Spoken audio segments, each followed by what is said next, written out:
Hello, welcome to today's Decay, where we celebrate births and beginnings of everything important since the dawn of time. Why? Because otherwise every day just melds into another, and we are forced to adhere to hollow Hallmark holidays. And there's no point in that. No, today is April 16th, and there's no money to be made off of April 16th. No. Pardon me. Instead, let's give a cheers to Tristan Tzara, who was born on this day in 1896. One of the movers and shakers of the early Dada movement. He was French and Romanian? Could be wrong about that. Poet, and very into the absurdity that was the Dadaist movement, which I would say I've always become a broken record, but sometimes repeating things only makes it that much more believable, true or not.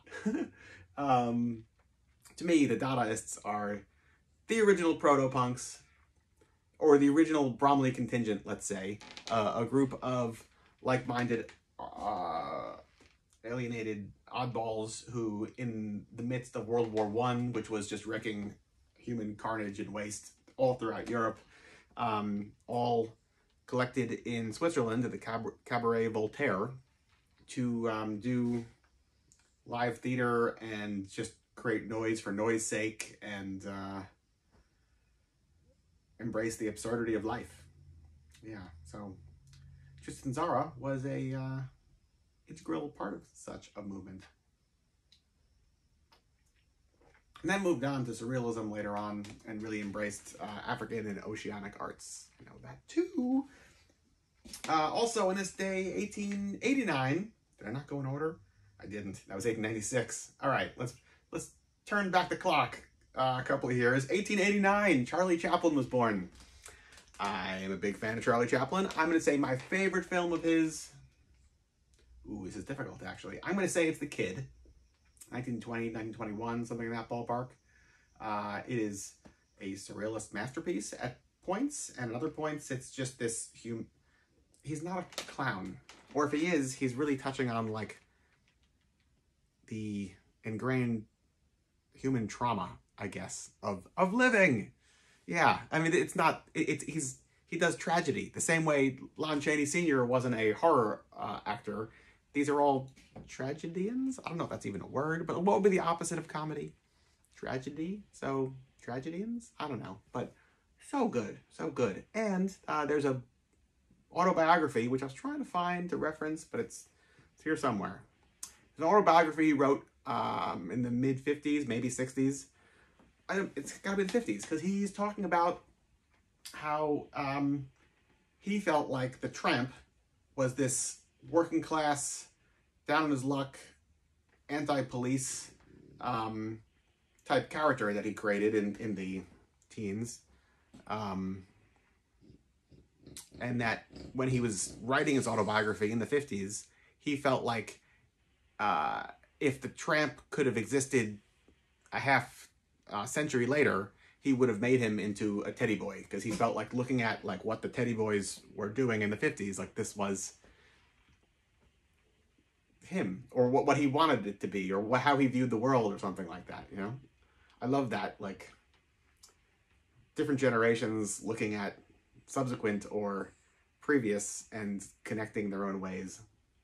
And hey, that kind of fits with the Dadaists and the Bromley contingent.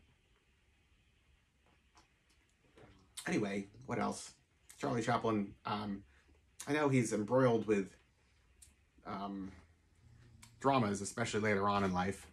But I'll say the young girl that he married, he wound up married to her for the rest of his life, which was decades and decades. They had kids together, and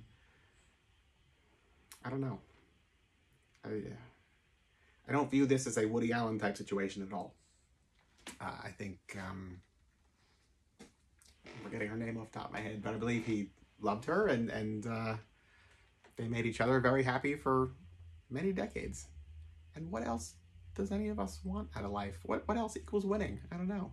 The Great Dictator was a film he made that was anti-Nazi at a time where America was not anti-Nazi, or at least not overwhelmingly so, to the point that Hollywood was not prepared to invest any money in the great dictator, so he had to put his home on the market and all of his worldly possessions to make this movie, because he believed in it strongly. And who's laughing now? Nobody, they're all dead. Also, the film Limelight he made, I want to say early 50s or so, is a really bittersweet and personal film that, I mean, what am I trying to say? I don't have a favorite Charlie Chaplin movie. I have a lot of favorite Charlie Chaplin movies. Yeah. What else? 1956, on this day, Chuck Berry recorded Roll Over Beethoven. Is there a better rock and roll record, I ask you? I ask you? I don't know. But here, today, April 16th, enjoy what you got. All sorts of absurdist rock and roll movies, tragedies, laughs, thrills, chills, what have you. Till tomorrow. Cheers.